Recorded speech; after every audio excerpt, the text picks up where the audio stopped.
Hello, so good morning everybody. Thanks for joining me today and for joining 50/50 Festival Week. This is the session for non-BBC organisations. My name's Angela Henschel and I've been the External Partners Lead over the last year for the 50/50 project. I've been building the organisation, building the outreach externally, and we now have almost 100 partners, around 100 organisations.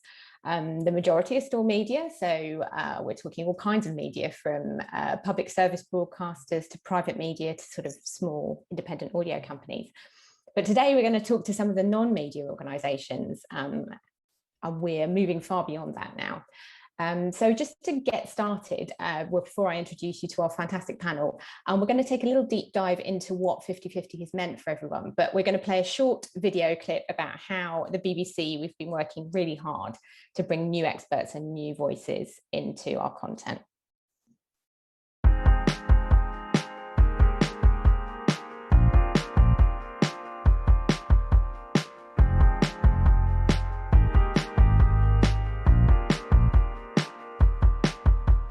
And Georgina Clark is here this morning. Hi, how are you? Hi, John. Just think, what's the value of his home going to be now? Imagine waking up and having Banksy art on the side of your house.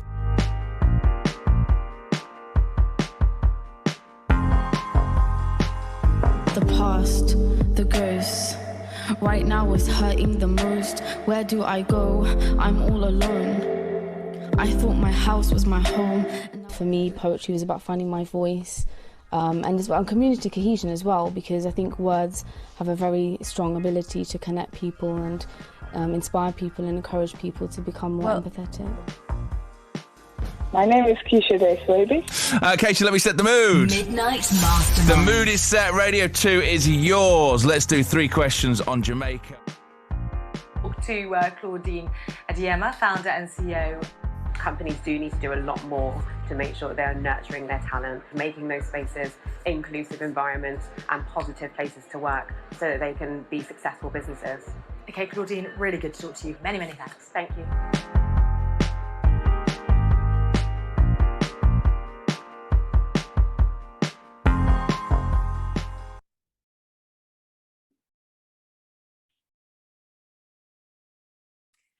So please allow me to introduce our fantastic panel this morning. We have William Boss, who is partner at law firm Adelshaw Goddard. We have Hannah Aldino, an economist at PwC. And from the public relations world, from Lansons, we have Claire Parsons, who's co-founder and chair, and John Cronin, who is head of broadcast content at Lansons. So thank you very much for joining me. If we can start with William, please. Hi, William. Morning, how are you? Morning. Good morning, everybody. I'm good. So can you tell us a little bit about why and how Adelshaw Goddard got involved with 50/50 and why you're rolling it out? What's the purpose of it for you? Sure. Well, I think 50/50 as a concept came to us at an interesting time. As a business, we were looking to do something different, to do something rooted in data. We wanted to do something more around driving better gender balance within the business. So for us, it ticked all of those boxes, and we've started looking at it through a media lens. Obviously, we're not a media organization, but we've started with media for the obvious reason, also because our media is managed centrally within the firm. So keeping to that principle of those who make the decisions do the counting, we felt that to start with media was the obvious place. That's comms for you guys. That means press relations. Yeah, that's comms. So it's press releases, it's award submissions, it's speaking and written engagements with the broader media. So we started with that. We started on 1st November. And first month we were around the low 30s in terms of female representation. We saw pretty much an instant hit. So it sort of jumped 8 or 10% in the first few months. And challenge month, we've reached the dizzying heights of 59%. So it shows that we can do it. law is an industry where majority of trainees are female, so we have the talent within the business, and I think for us one of the real benefits actually is that we ended up doing more media moments generally. So we've more than doubled the amount of external engagement. So from that perspective of everybody benefiting, we've had not only a greater percentage of women within the business having their voices heard, but we've also had a greater number of opportunities for men. So we've got more organised. So we are training more women, giving them the media training that they need. We have the talent within the business. It's there to find most of the time. But I think for me, probably the biggest thing is kind of the signposting. So I don't think there's anyone in the business who doesn't know that we've signed up to the 50/50. I was going to ask you about that. So the media training, I guess, has been there, but not so many people would have put themselves forward for it. But now you're talking more openly about more opportunities. Suddenly everyone's like, okay, I'll try. Yeah, we've selected people within the business. So it's, as I say, it's not difficult to find the talent because we have it. And we've linked into other projects. So we have a mentoring project, we have sponsorship. So we've got female talent within the business being identified and linking it through to the 50/50.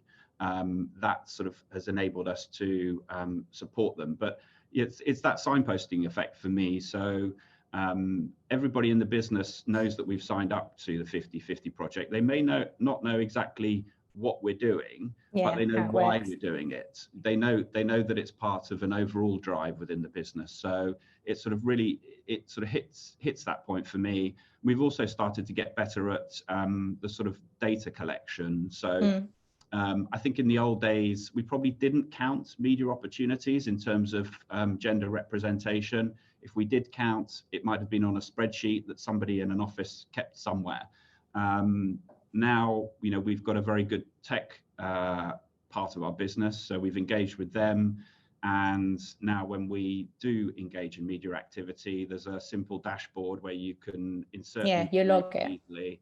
I think we all know in diversity that data is a huge part of it. So early days, we're focusing on the media. We will move on, and we are starting to move on to client opportunities and also internal engagement, but really keeping to that principle, I think, which is the joy of the 50/50 for me, which is the old adage, if you can't measure it, you can't manage it. And sort of the principle for me is you get those who are doing the managing and making the decisions to do the measuring, to do the counting. And so we're trying to keep to that principle.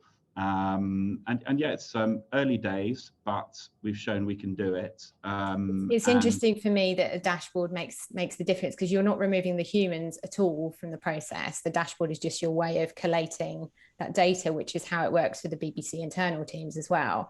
But if you don't have a log, and if you don't have lots of people within a team participating, you've not got that whole picture across the board. Yeah, and it enables us to cut the data in different ways. Yeah. So we have, there are some areas of the business where we don't naturally have strong voices, and it enables us to identify those and to do something about that. Again, I think sort of pre-50/50, maybe the mindset would have been a little bit different within the business. We would have just accepted that we don't have strong female voices in a certain part of the business. Now we don't accept that as the status quo. We say, well, if we haven't got them, we need them because we're counting, and we're counting with a purpose. And so in certain cases we are we're identifying more talent within the business, giving it the right training, the right opportunities.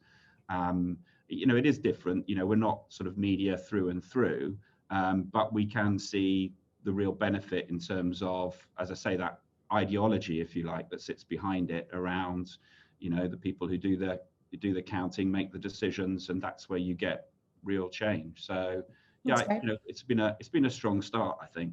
It's been great. Right, I'm going to bring Hannah in now. So Hannah Odino is an economist at PwC. PwC is a different experience entirely, because it was focused in a particular department. Can you tell us a bit about what's happened at PwC and what the sort of the process was for you guys to pick it up?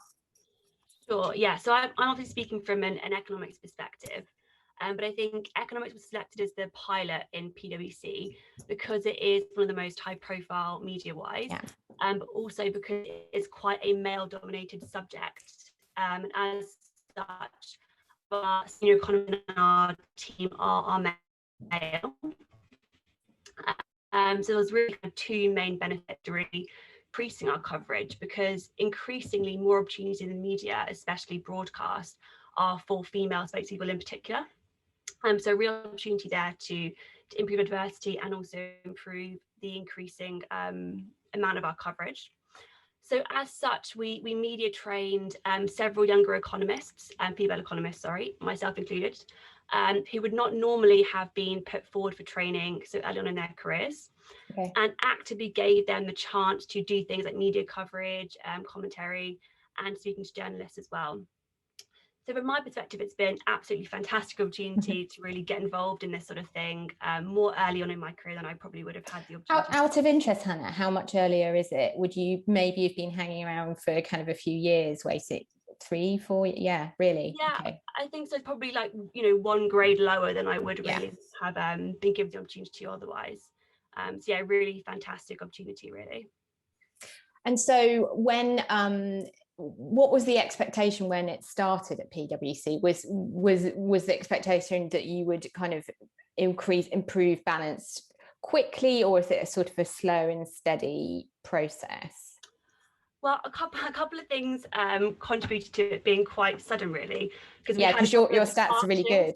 Yeah, we had a few departures. So actually, the timing of the initiative worked out great because it meant that I was kind of thrown a bit into the deep end, but I had that training because of 50-50. Right.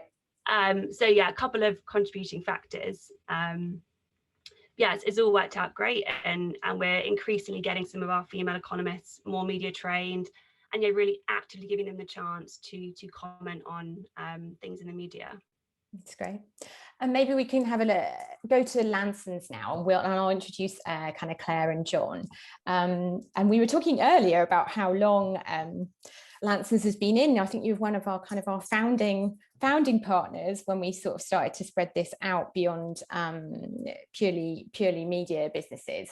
So John, can you tell me a bit about what it's meant for you guys and where you sort of started to tackle it first? Yes, yeah. Good morning, Angela, and everyone as well. Yeah, we are fortunate to be one of the founding external partners for the 50-50 Equality Project. And I know we got involved with you at an early stage, and I think that's for a number of reasons. But I think primarily one, it's because what this is all about, what 50-50 stands for, is intrinsically part of, I think, what we recognize as being part of what Lansons is as a business. We're a consultancy. We focus on reputation and communications, media, all of those sort of things. As you say, I look after broadcast on our side. Claire is our chair of the business. But when she founded the business 31 years ago with her husband, Tony Langham, the notion and idea of equality and inclusion was at the heart of the business right back then. And it still is the case now. So we were more than keen to get involved with this because it just lines up, we think, as a business. And we've used it for a number of different reasons. We've used it for reflection on us as a business, to learn a bit about ourselves. And we have learned a bit about ourselves, actually. I'd like to get into that if we have the chance. We've used it to celebrate what we are and what we do.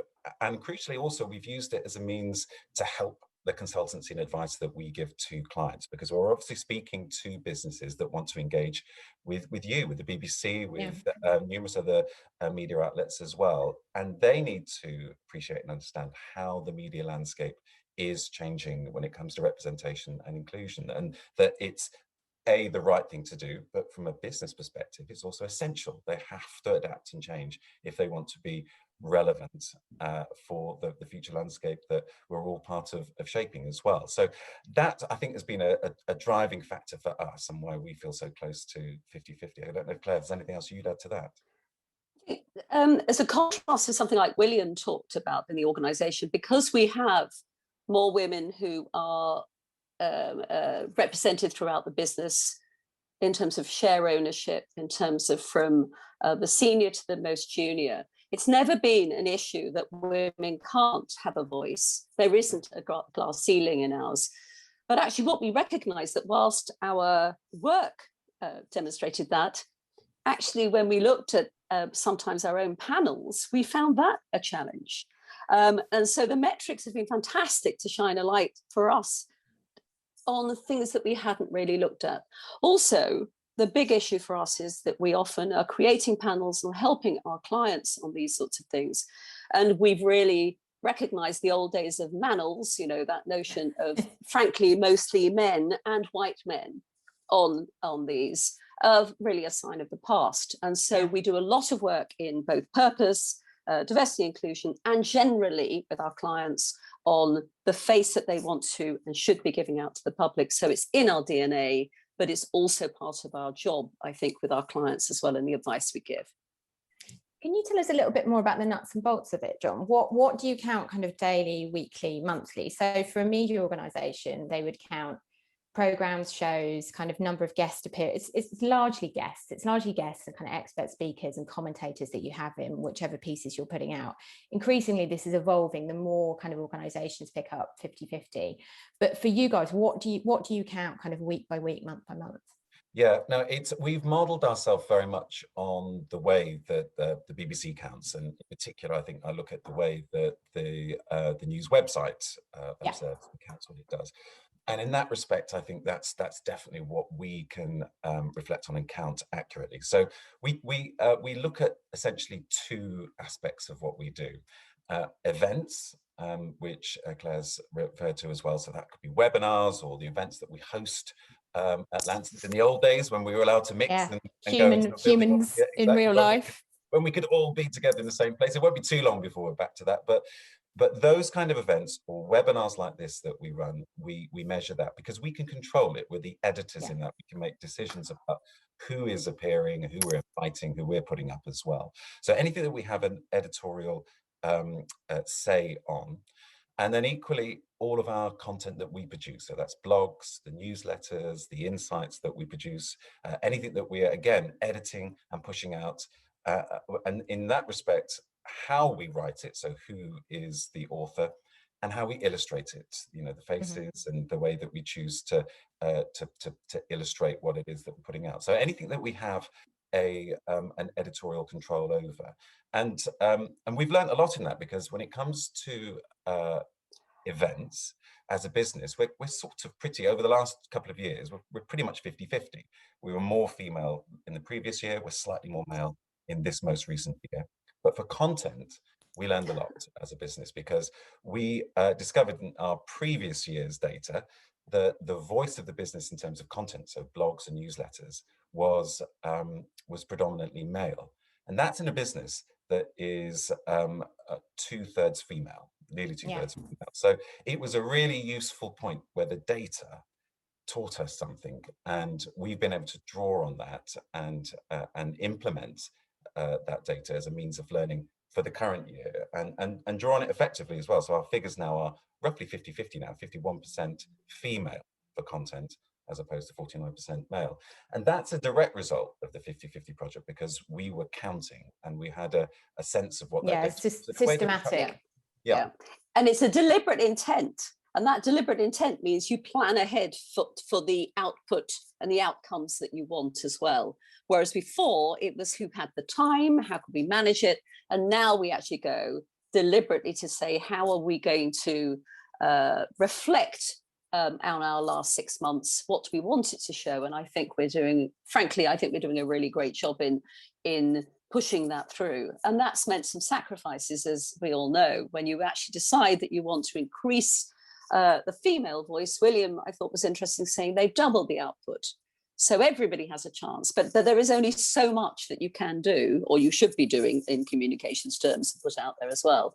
So I think it's an interesting point about compromise that we all have as business leaders who are promoting these, is how we're going to manage it, and what will that look like.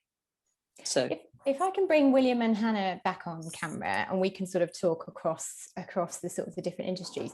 You mentioned something actually, John, that I've heard from other organisations is that sometimes there's a particular topic area that you realise you're only getting men voicing their opinion on. And I know from another organisation at the beginning of last year, it was Brexit. They realised that when they were asking people to comment on a particular aspect of their work, and do something internally, so do a blog or just do a think piece for the internal website, they realised that every single person that had put themselves forward to express an opinion on something controversial like Brexit, the only people that were willing to voice it were the men, senior men within the organisation. And so there wasn't an active approach to getting more diversity of thought around it within the organisation. But I think the tracking really helps. What I was going to touch on was adaptations and innovations. So because we've now moved out of the kind of the media space, you've had to innovate and adapt within your own industries. Perhaps, William, you can talk about what that's meant in law and what other kind of organisations can learn from sort of, I don't know, improvising a little bit around where else it can go into the business. Yeah, well, I think the first improvisation for us was probably the one I've already mentioned, which was around, data and tech, and using the tech to capture really good data. Just using the fact that we have a strong tech platform as a business to support us and provide, really strong data. That's probably the first thing. How quickly did you do that? Sorry to interrupt you, but I just you guys are fast at doing this, because I notice with media companies this is taking a while to get that funding and then that tech solution in place to help support. Yeah, well, I mean, look, it went on under my guidance, but not with my detailed input. One of the wonderful things about this business is that the support platform is just incredibly strong, because we have to, we really have to deliver fast. And it was a reflection of the importance that we attached to joining up to the 50/50. We knew that it was all about the data, and it was all about quality, and you could see that in the early discussions. What counting do we do already? Well, it's somebody maybe keeps a spreadsheet somewhere, and well, we're going to have to do a lot better than that. So I think that's our first piece of innovation. The second piece, and again, it's sort of I keep coming back to the the principle around the counting and the decision making. And so we've moved into client opportunities. So any professional service firm will have opportunities to present to clients and to put a team forward. And in choosing, that's a moment where you have to choose who's on the team, and you might put a document together that has some names and faces in. So what we've devised is what we've called a pitch badge, which goes on the front of every presentation document that we send out. It's a combination of the 50/50 logo and a bit like you're marking your own homework. So there's a little circle with the male and female signs, and you have to count how many men and women are in your document, and you have to put it on the front of the document. Yeah. So that's a little bit of innovation, trying to keep. So that's going out to a lot of different companies and firms now. You're sort of making it known within large numbers of I'm trying to get a sense of the number of different organisations that you would work with. So we're talking kind of a huge client book, are we? Indeed, and that's on every. That's a great idea, by the way, William. Yeah, it is. It came to me from a story which someone told me, which I'm afraid I only know the vaguest of details, but it was somebody who was doing the Pixar. Maybe somebody on the call knows. It was doing the Pixar sort of transcripts and the scripts for all the Pixar films, and it was a lady who just decided that when she was typing them up, she would write on the front cover what was the male and female voices. Yeah. In the Pixar scripts, and obviously it started off being disproportionately male, but the mere act of reflecting back to the people in charge what they were effectively putting out meant that they just immediately. So when I heard that, you're exactly right, Angela. I think it's about, you have to be creative, you have to look around, you have to think, and so for me it's just a mindset. And obviously the sort of slightly wonderful thing about it all is that there's almost no end to the moments within the business where decisions are made and people are in charge. And, what we're trying to do is to make the playing field more even for the women within the business. And there are actually opportunities everywhere. I mean, we do reasonably well to start with, but the 50/50 just makes you think about things in a different way.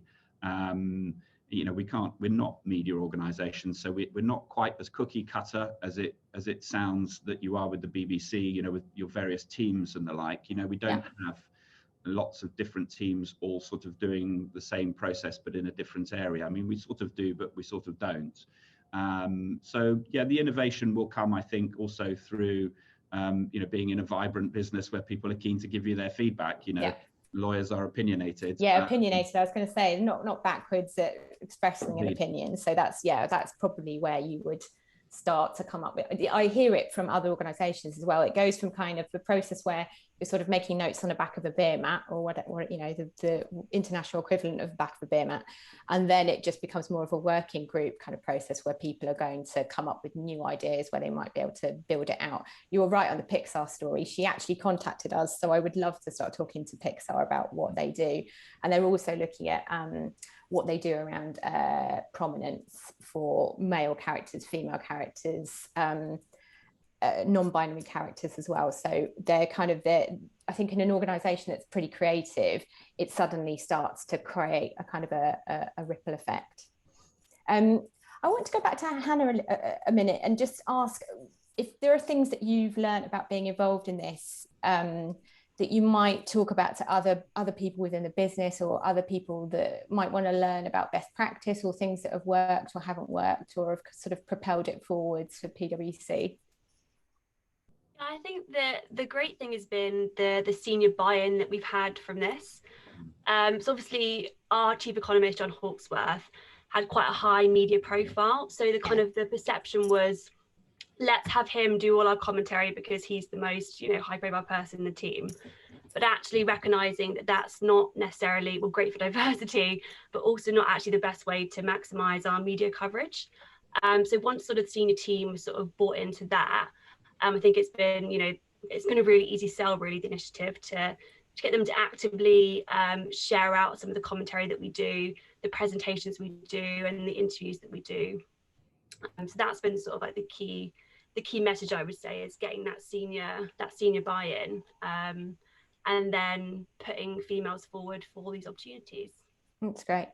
Has there been any kind of effort to build up slowly from, say, online, then into radio, and then into TV? Because that's the way we do it sometimes. If we have, I'm always really keen to get younger voices involved, but it's more of a sort of a gradual process. You don't necessarily want to throw someone in a live TV show at 7 a.m. on a Monday. But having said that, some people are it's a steep learning curve, and some people will pick it up quite fast. No, absolutely, very gradual. So I did some media training on sort of speaking to journalists back in last summer, and then last month did some media training focused more on like TV and broadcast interviews. So very much the perception of, getting the team sort of gradually exposed to these opportunities, and increasing their sort of skills and capabilities in this area. And have you found yourself talking about specific subjects? Will you keep to a kind of a particular niche that you're most comfortable talking about? I've noticed that in technology, actually, I will find new experts who might only want to talk about a particular aspect of AI, and that's fine. We just make sure that we have notes or kind of background prep on which areas they're most kind of well versed in. Yeah, no, that's actually a really good point. So my sort of initial focus was doing the monthly inflation and labour market figures. So it's kind of a great way to sort of gain confidence, I guess, in a sort of specific area. Yeah. And then I've sort of increasingly done a few, other bits of commentary to sort of building up my sort of confidence, I guess, in that area. And I mean, I guess we all know that women are sort of more prone to imposter syndrome than men. So I think the initiative has been really great to really push female team members to really confront their issues with this, and to get them to sort of step up and take up these challenges and opportunities. Yeah, that's great. Within the team more broadly. And it's moving out of economics, as far as I understand now. You're going into different units in the business. I mean, no, that's not your unit, but I know that it's kind of, there's a bit of a ripple effect. Yes, absolutely. So I think it's now, FS, tech, tax, is definitely being more broadly rolled out across the team, across the firm, given the success that we've had within economics. You're like the poster children. That's what, honestly, that's how we do it with the other organisations. I always ask people to start really small, so that you just have this one or two teams that will really sell it for you across the other organization, because it's all very well managers coming in and saying, this is a great idea, I love this, why don't we do this? If you don't actually have people who can tell their colleagues, actually, it's not that much of a pain, we can kind of roll this out slowly, we're making quite a big difference, they're the people that will really sell it across the organization. And that's been my experience so far. So I guess I wanted to ask, what do you think is going to continue to drive change? I mean, it's open to everyone, really. Are there particular, what are key things that are going to continue to kind of keep this momentum going across kind of your various industries?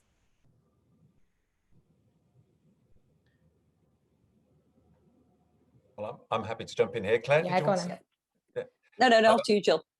I was going to say, I mean, from our perspective, it's the way that we operate and manage ourselves is continuing to develop. So how we support colleagues and younger colleagues in the business, younger female colleagues in the business, to feel empowered, to have a voice, to want to contribute more to the written material that we put out. But I think that one of the areas where we think there's going to be even more relevance in the future is for the organizations and the clients and the people that we talk to and advise.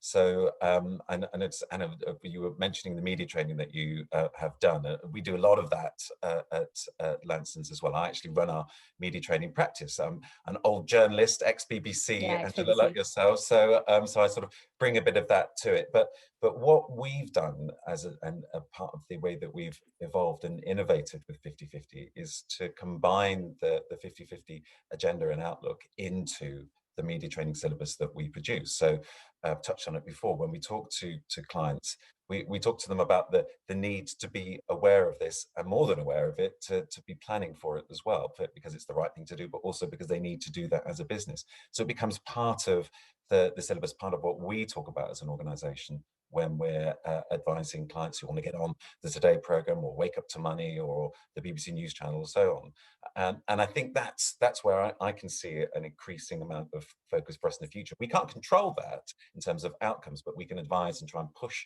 in that direction. So I guess we have two fronts, really: what we do as a business and how we help and advise the different businesses that we work with as well. And you are the poster child. Yeah, go ahead, Claire.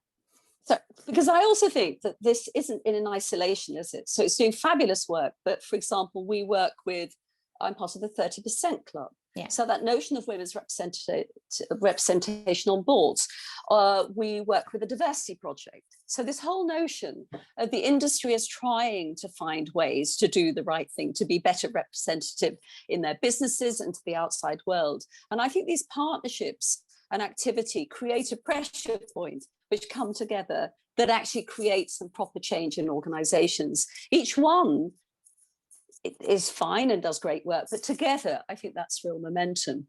And I just wanted to reflect back on some things you've talked about as well for a moment. The arts industry for many years, led by an organization called Tonic, have been looking, if you think about theatre, on who's the first person on the stage, who's the last person that comes off the stage, who has the monologues, the soliloquy, who has the laughs. So the notion of who is on the stage and who commands the presence. And so rather than simply, which at the moment we're talking about the how many women, how many men, and that's why I like actually William's notion of his presentations actually talk about that, and therefore it's making a real demonstration of a commitment. I think the subtlety of this is where I am interested as well. So for us, I try and encourage not just panelists, but also chairs, because ultimately the future is around those people who can share things. So our young people, I'm quite keen to say, what are the skills you need for chairing? The visibility is great. I think it's much more a sense of leadership too. And then of course it's the voice, the opinion, the consultancy, or whatever it might be that you're offering as well when you're on a panel. So I think there's quite a lot of subtleties in all this, but I think we can learn from other organizations to bring together as Lansons and as our clients and as businesses generally, and they have to come together. And then that's where you get real change. I love that theatre group. I've not heard about that. I'll give you the details afterwards. Yeah, I kind of assume that some industries are forging ahead in this, but then you will kind of go back in and you'll see that there's no system and there's no tracking, and you bring in the sort of the data approach just to hang over the top of it, and then suddenly you've got some big kind of momentum across the board, which is why we're really enjoying going into different sectors, because there is a different kind of approach as to what might work for your specific. I mean, I don't know what's going to work for your industry, so we really need the drive to kind of come from these different sectors, but it's definitely starting. I think the appetite's totally there at the moment, so I'm excited to see what happens in the kind of the next year, because that will be an even bigger kind of phase of it. One thing I was going to ask, I'm jumping ahead a little bit, but I wanted to ask William and John, I'm afraid I'm going to talk to men at the moment. Have you experienced challenges being a man leading a gender initiative? One of the things about 50/50 is it was created by a man. It was created by Ross Atkins. It was built up from his show. He was talking to a lot of male editors. We had to have a lot of buy-in from management, who were at the time still quite male dominated. So do you find it difficult being kind of a male lead on a gender project, or is it just a question of making sure that men don't feel pushed out of these kind of projects and it doesn't become like a women's problem or a women's issue to be handled by women's networks? I'll go first, John. Thank you. Yeah, I mean, well, for me, you know, obviously you just don't have a sense of perspective to start with. That in a way, I mean, I was relatively fortunate in that I was encouraged / volunteered to deliver the pushed forward. Well, no, it was really good with hindsight. We'd run a survey at the time about 18 months ago when I came on board, of cultural issues, unconscious bias. Yeah. And how the firm was responding, and the extent to which that was playing a part in the unevenness of the playing field. So, I was up at our partner conference in front of 250 people delivering the results. And when you, as we all know, when you deliver, then it sticks with you. So, and I knew from the off that nearly three quarters of our male partners within the business fundamentally agreed with the proposition that the playing field wasn't even, or as even it should be. So I sort of had that in my pocket. I was privileged. I mean, I work in real estate, which is a male-dominated industry. I've always worked in law firms, which are male-dominated. So when I was invited to the female partner lunches in our various offices, I had that sort of, that absolutely pure experience of what it feels like to be, in the extreme minority. Yeah. The discussion of 15 or 20. I think the other challenges have been around language. So and you see this across diversity. The moment, yeah, for definite. People want to engage in a conversation because they want to learn, but in doing that, they expose themselves. I mean, in the preparation for this panel session, I was sent a note saying, don't forget about language. For example, don't use the word bloke. Oh, I use the word bloke all the time. And guy, I say hi guys almost every morning, and I sort of think, well, I'm going to just use it now. Yeah, for me, the moment was, well, it was the first time I'd stopped to think about using the word bloke. And obviously, in some contexts, it might be the wrong thing to do. But also, obviously, I recognise I don't have the answer. I'm extremely fortunate. I have a co-chair, Justine Delroy, who was I think she recognised early on that I needed some time to get some cover. So I was on a few calls where I was thinking they're going to want a view on this, and they're going to come to me, and please don't come to me. Please don't ask me yet. And Justine would more than capably, address the issue, and A, save me from a bit of embarrassment, and B, just articulate and teach me something. So, but fundamentally, I think people respond to what you do. It's not what you say, it's what you do. So action matters. And I think that, men and women have responded to what we've done. And then they forgive you, if there are minor indiscretions, if you use a word that perhaps you shouldn't, if they can see that overall, the intent is there and the drive is there. So, and I think broadly, I've been very supported by the men in the business. I think certain number of them actually sort of breathed the collective sigh of relief that somebody is representing them in this discussion. I think the idea of having a co-lead is really good. I quite often would suggest that in public broadcasters as well, where they will create a kind of a 50/50 lead within the project. Quite often that might come from the women's steering group or women in news, something like that. But actually, I think having a co-leads is a really good idea. John, what do you think? I mean, you work in a female-dominated industry, so it's kind of a different perspective. But I'm interested in what your experience has been like. Yeah, no, it's in many respects similar to a lot of what you've been saying as well, William. And bloke's a favourite word of mine as well, so I don't know if I'm just to be careful with that. Although I've got 3 daughters and they call themselves lads these days, so I'm not quite sure where we are. But I would say it's a really interesting question, and when you mention it, it's made me think about that. I'd say in terms of being a male as part of this project, from Lanson's perspective, I don't think it's had essentially any real sort of bearing or beyond the fact that I'm simply one of the senior people that's helping to implement it at Lanson's. But of course, it does go beyond that. I think for us, it perhaps would have been almost too obvious, too easy, too straightforward to simply say, right, well, this 50-50 project team needs to be completely run by female colleagues within the business. I think we cited from the very beginning that it's got to be that approach that you talked to, Angela. So exactly. So there's a number of fronts there. I mean, I work as part of our team, obviously work very closely with Claire, but my main colleague that I work with on this is a woman called Rumi Shah. She's a director at Lanson's as well. We work very closely together. And I think that matters for a number of reasons. One, we bring the perspective of our relative genders to play here, and as you say, I'm also, I guess, I'm kind of the share of the male voice in this, understanding that if we really want this to have impact beyond what is an industry ours that's predominantly female, but if we want to have impact beyond that, then we need to get buy-in from men, and they need to see that men are part of this. That this isn't a wholly female-run agenda. That it's actually, but all of us that are involved in it as well. So I think fundamentally that's how we felt about it as well. And also, I just wanted to run it because I think it's important. I feel passionately about it. Like I say, I've got 3 daughters. I think about their future in the world. I think it matters, and so I want to be a male voice in that as well, and voicing views, but also listening and being part of it. Yeah, there's allyship there. I think that's becoming increasingly part of it, actually. I was just going to mention that we do have opportunity for Q&A if people have any questions. I failed to flag that a bit earlier, but I'm still happy to keep kind of talking through some of the points that we've been thinking about. One of the things I was thinking of earlier was the differences between running this a really big organization and running this for a small much smaller company or business.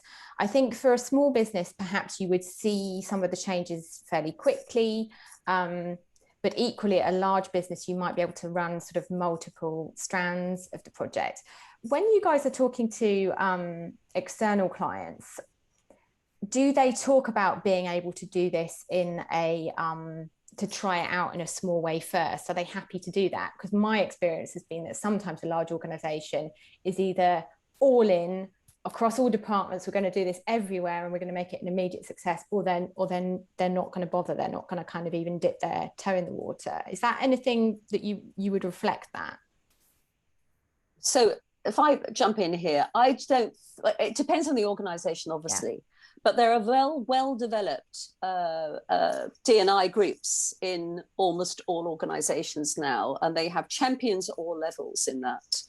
Now, obviously, sometimes they speak to a small group of people, and sometimes they're more effective and they speak to a wider group and they have influence. And so we tend to find that if you can find your, again, allies, male or female in an organization, and activate them and inform them, then actually they become the people that can orchestrate these and find the potential spokespeople or other people in an organization rather than the one you always go to.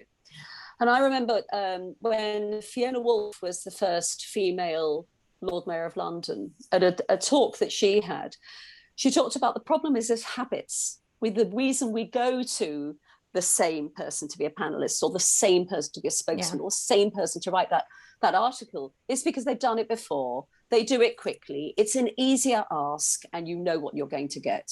And familiarity breeds that notion of unfortunately same behavior. So I think in organizations, you have to almost work alongside the people who normally do it, but also try and find those activists, those champions in the organization, and reach out to them, and they will be able to find new people and create those opportunities. And I don't know how Hannah came to be in that role, but that's how I think we talk about making change in organizations and accessing different types of talent, different people, because you need from one end the interest in someone to say, this is an opportunity, I feel I am courageous and I have the infrastructure around to allow me to do it, and to be able to reach up, as well as those people who find it very natural. We've got to find different types of people because we are a diverse sort of, world, and we need diverse voices. It's not just male and female. Habits is interesting. Habits is definitely what the journalists fall into too. So that is the reason that you see the I mean, maybe I'm talking it to organizations that are not in media at all, but that is why you see people over and over again. It's a kind of a confidence decision, because you will have people that as soon as the camera goes live, they can just do exactly what they did the few weeks before, and they can give a pitch perfect performance of kind of some opinion and kind of comment. But the phrase I hear in the newsroom as well is often that no one was perfect the first time they did this. So the first time somebody goes on television or does a kind of a commentary piece, you do need to kind of gain your footing. Otherwise, if you keep going to the same person over and over again, you never get that diversity of kind of opinion and thought. And that building the confidence of the speaker. So that's what we talk about. The first time you're going to be a bit of a mess. The second time you at least know what you're going to expect. The third time you've got a little bit of going. By the 10th time, you're an expert.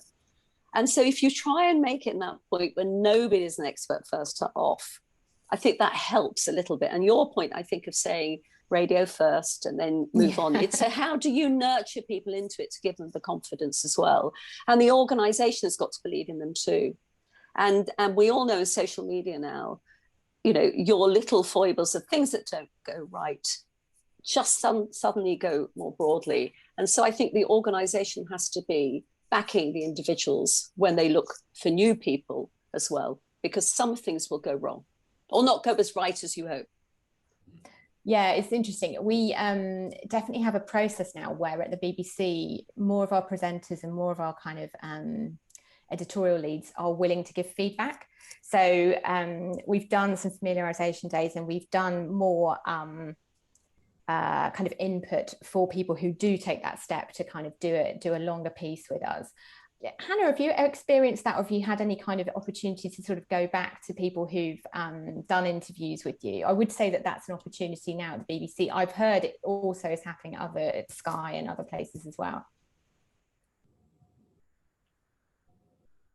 I haven't had that myself, but I would really echo everything Claire just said. I think there's a real tendency for, myself included, when I was first asked to do this, I was like, well, why would you want to hear from me when you could hear from our chief economist? Like, it's kind of breaking down that barrier of, okay, well, I may not have the most experience, but, I have something different to say or something new to say or a new perspective. And really getting in that mindset across the whole team, both junior and senior, that everybody has a voice that can add value in the media. Yeah, it's interesting. I would encourage people to start to do this, to see if you can get some feedback from hosts and presenters that have had you on their show or that you've kind of discussed with.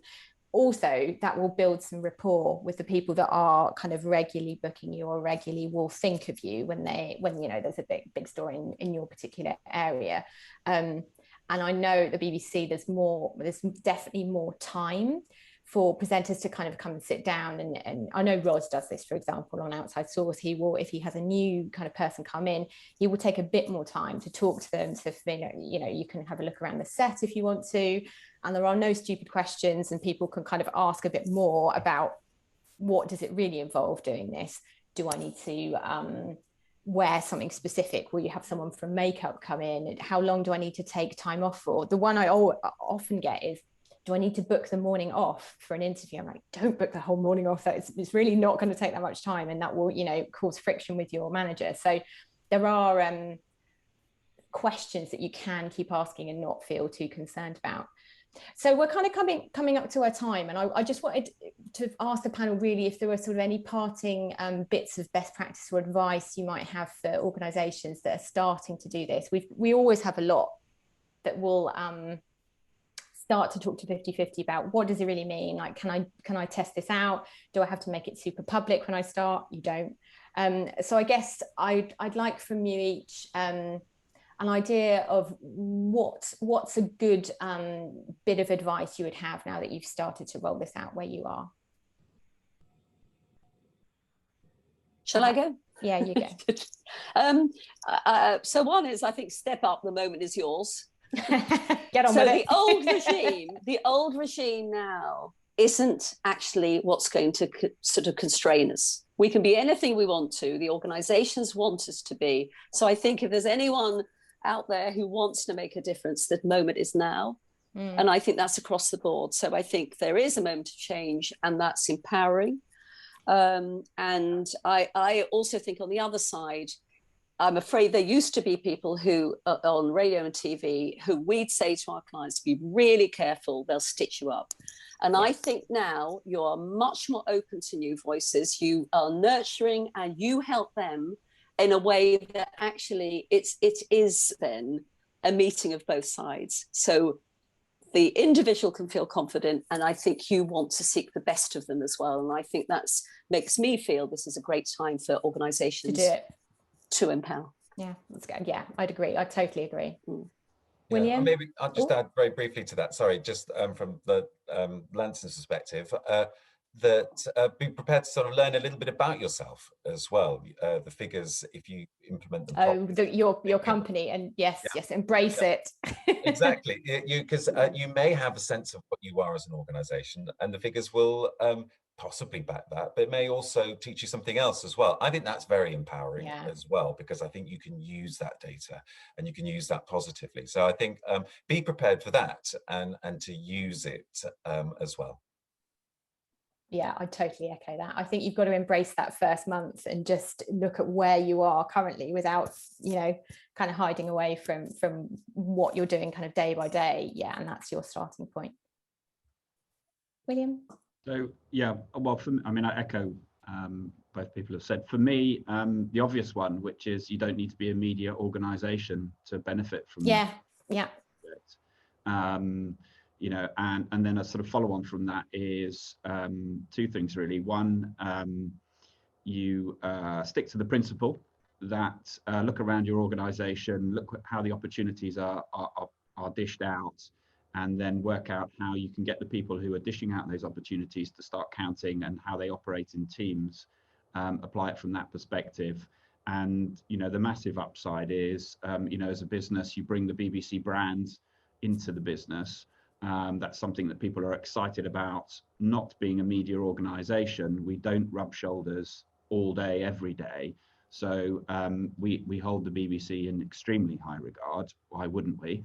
And so it's a fantastic thing to be associated with, and that signposting impact that you can have around the business is huge. It carries, I'd agree.